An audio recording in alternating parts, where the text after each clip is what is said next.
నిర్మల్ జిల్లా దస్తూరాబాద్ మండలంలోని గుడిసెల గ్రామంలో గల శ్రీ రాజరాజేశ్వర స్వామి ఆలయంలో అరుదైన ఘటన చోటు చేసుకుంది. మహాశివరాత్రి పర్వదినాన్ని పురస్కరించుకుని నిర్మల్ జిల్లా దస్తూరాబాద్ మండలంలోని గుడిసె వియ్యాల గ్రామంలో గల శ్రీ రాజరాజేశ్వర స్వామి ఆలయంలో నాగుపాము దర్శనమిచ్చింది.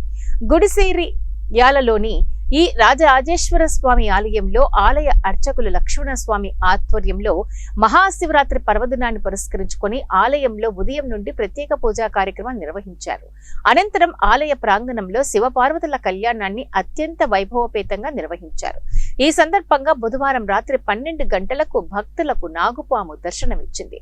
ఆలయ ప్రాంగణంలో అక్కడక్కడ తిరుగుతూ అనంతరం ఆలయంలోని పుట్టలోకి వెళ్లిపోయింది.